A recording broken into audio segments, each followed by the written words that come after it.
একটা হচ্ছে কর্মসংস্থান। বাংলাদেশের বড় প্রবলেম হচ্ছে হেলথ, হচ্ছে স্বাস্থ্যসেবা বিশাল out of pocket expenditure more than Afghanistan. Just imagine আমরা কোথায় আছি। এডুকেশন বলেছেন আপনার out of pocket expenditure, we are at the bottom. তা আমাদেরকে অবভিয়াসলি হেলথ সেক্টরে আমাদের চিন্তা করতে হবে seriously universal health care, number one. Then we have plan for universal health care. এটা আমরা ইউকে মডেলে, এনএইচএস মডেলে আমরা আমাদের সিদ্ধান্ত নিয়েছি। Will go by NHS, UK NHS model, যে health care, universal health care, private health for everybody.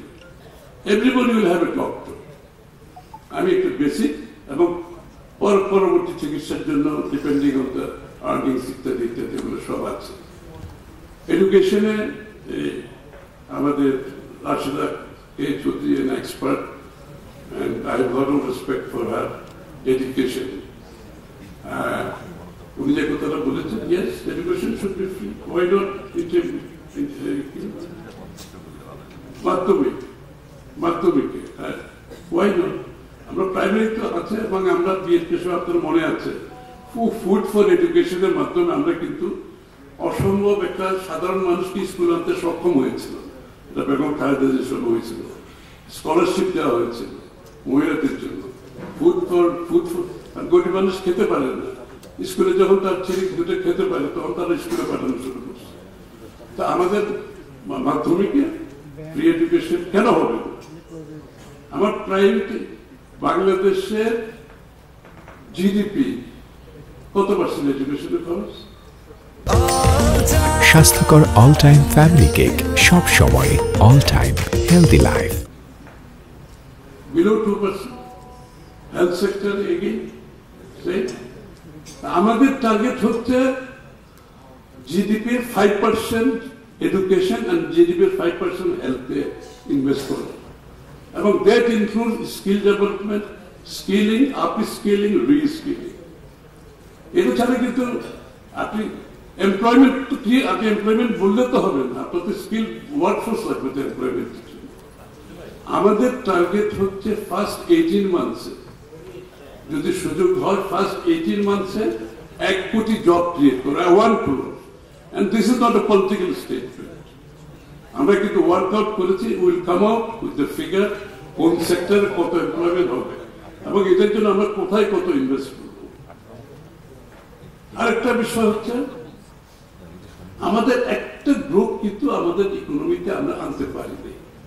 আমাদের গ্রামে গঞ্জে যারা কাজ করে, কামার কুমার, মানে আমাদের ক্রাফটম্যান যারা আছে, আর্টিজান যারা আছে, আমরা তাদেরকে কিন্তু মেইন স্ট্রিম ইকোনমিকে আনতে পারি। আমাদের একটা প্ল্যান আছে ক্রিয়েটিভ ইকোনমি, যেটা আমরা নতুন একটা সেক্টর খুলবো। ক্রিয়েটিভ ইকোনমির আন্ডারে বাংলাদেশের বিভিন্ন প্রান্তরে যারা সাধারণ মানুষ আছে, যারা মেইন স্ট্রিমে আসলে ইকোনমিতে, তাদেরকে ইকোনমিতে আনার জন্য তাদের যে প্রোডাক্টগুলো করে, product development, product design, product branding, product marketing platform, যাতে তারা সরাসরি অ্যামাজনে সরাসরি বিক্রি করতে পারে, গ্রামে বসে সরাসরি বিক্রি করতে পারে। এটা হচ্ছে তো, আমরা তো আবিষ্কার করবো না কিছু। আপনি থাইল্যান্ডে গিয়ে দেখেন 1 village 1 product, 1 village 1 product। কেউ শহরে আসছে, ওর গ্রামে বসে ওর বাড়িতে বসে কাজ করতেছে, ওখান থেকে অ্যামাজনে সেলস। বিকজ গভর্নমেন্ট তাকে প্রোডাক্ট ডেভেলপমেন্ট থেকে, ডিজাইন থেকে, ব্র্যান্ডিং থেকে, মার্কেটিং প্ল্যাটফর্ম পর্যন্ত সাপোর্ট দিচ্ছে। আমরা এই লোকগুলোকে আমরা ইকোনমিতে আনি নাই, আমরা মনিটাইজ করতে পারি। আমাদের অনেকগুলো এরিয়া আছে, আমাদের মিউজিক আমরা মেইন স্ট্রিমিং করতে পারি। আমাদের নিজস্ব ভাওয়াইয়া, আমাদের পল্লী গীতি, আমাদের নাম, আমরা কিন্তু মেইন স্ট্রিমিং, আমরা বিদেশি মিউজিকের উপর ঝুঁকে গেছি, আমরা মেইন স্ট্রিমিং করতে পারি না। This is economics, this is economics. আমাদের থিয়েটার, বাংলাদেশের থিয়েটার, আমাদের সারা জীবন আমরা নাটক দেখেছি। It's a huge economy. It's a creative economy. UK economy is billions and billions of dollars through theaters. আমাদের ছেলেমেয়েরা নাটক করেছে, বাট আমরা মেইন স্ট্রিম করতে পারি, মনিটাইজ করতে পারি নাই, ইকোনমিক মধ্যে আনতে পারি। So these are the areas আমাদের strength আছে, আমরা এদেরকে মেইন স্ট্রিমিং করে ইকোনমি আনতে। So economy must not be confined to just manufacturing or service এর মধ্যে।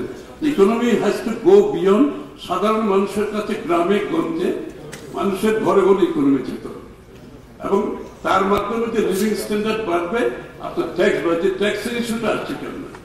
আপনি ট্যাক্স তো হবে না, আপনি একজনের উপরে খালি ট্যাক্স বাড়াতে থাকেন তো ট্যাক্স বাড়বে না। আপনাকে ট্যাক্স বাড়াতে হলে ট্যাক্সের নেট বাড়াতে হবে, অর্থাৎ এই লোকগুলো যখন ইকোনমিতে আসবে এরা কিন্তু ট্যাক্সেবল ইনকামে চলে যাবে সবাই। আমাদের এই যে একজনের আইটি রিলেটেড এআই কথা বলেছেন, we have big plan for IT related. আমাদের লক্ষ লক্ষ আমাদের ইয়াং লোকজন যারা মেট্রিক আইএ বিএ পাস করছে, they can all be brought into IT related business. BPOs সারা দুনিয়াতে হচ্ছে, কল সেন্টার, আপনার চ্যাট সেন্টার, ডেটা সেন্টার, এগুলো তো আমরা করতে হবে বাংলাদেশে। এবং we are talking to respectable, আমরা মাইক্রোসফটের সিনিয়রদের সাথে আমরা কথা বলতেছি, we are working on this. এবং এগুলোর জন্য যে ইনভেস্টমেন্ট দরকার, আমাদের লোকজন বাঙালি যারা আছে, বাংলাদেশি যারা আছে, দে আর ম্যানেজিং $billion of portfolios. আমার পরিচিত 2-3 জন আছে তার 10 বিলিয়ন 12 বিলিয়ন পোর্টফোলিও ম্যানেজ করতেছে। চাইনাতে বিলিয়ন বিলিয়ন ইনভেস্টমেন্ট বলে আমি আমার দেশে আমি করতে পারতেছি না। কসুবে কিছু করেন, let us give us the opportunity to come and invest in Bangladesh. They are all ready to come. তো সুতরাং we have big plan. আমার মনে হয় সবার সাথে নিয়ে আমরা কোন দল একা কিছু করতে পারি না। এইসব জায়গায় একটা জাতীয় কনসেনসাস দরকার, সমর্থন দরকার। আমি এই জন্য বলছি একটা টলারেন্স পলিটিক্স যদি আমরা করতে পারি, আমাদের মধ্যে এগ্রি থাকবে, এগ্রি টু ডিসএগ্রি, অসুবিধা তো নেই, কিন্তু আমাদের মধ্যে এঙ্গেজমেন্ট থাকবে না কেন? কথা বলবো যে আজকে সবাই কথা বলছে, আমরা কথা বলবো না কেন? শ্রমিকদের ব্যাপারে বলেছে, শ্রমিকদের আপলিফ্টমেন্ট করতে হলে আপনাকে তো আপনার ইকোনমিকে, এই যে সাধারণ মানুষের ইকোনমিকে সেদিকে নিয়ে যেতে হবে। আমার মনে হয় আমি আর দীর্ঘায়িত করছি না, বাট অ্যাজ আই সেড, আমাদের যে আকাঙ্ক্ষা দেখেছে এই আকাঙ্ক্ষা পূরণে রাজনীতিবিদদের তাদের প্রমাণ করতে হবে, বক্তৃতা দিয়ে আর হবে না। এবং আমি অতটুকু আপনাদের বলতে পারি যে আমরা, আমার দল, আমরা চেষ্টা করছি সেটা ধারণ করার জন্য। আপনাদের যে প্রত্যাশাটা, আকাঙ্ক্ষা ধারণ করার চেষ্টা করছি, প্রতিনিয়ত আলোচনা করছি কিভাবে ধারণ করা যায়, এবং আমাদের প্ল্যানিং এর মধ্যে নিয়ে আসছি, প্ল্যানিং এক্সিকিউশনের মধ্যে নিয়ে আসছি, যাতে করে ডে 1 থেকে পারফর্ম করা যায়। Not after you take the office. You take the office, you start learning, that is waste of time. আমরা জানি বাংলাদেশের মানুষের ধৈর্য নেই। আপনারা 6 মাস পর আমাদেরকে বলবেন ইউ কেডা, যদি আমাদের নির্বাচিত হয়, আমরা জানি। সেই জন্য আমরা প্রস্তুতি দিচ্ছি ডে 1 থেকে যাতে পারফর্ম করা যায়, সেটার প্রস্তুতি নিচ্ছি। বাট উইথ ইউর সাপোর্ট, আপনাদের সাপোর্ট ছাড়া তো এখানে সোশ্যাল সেক্টরের লোক আছে, ব্যবসায়ী আছে, ব্যুরোক্রেটস আছে, সবাই আছে। বাট এগুলো মাস্ট কাম টুগেদার, সবাই রোল প্লে করতে হবে।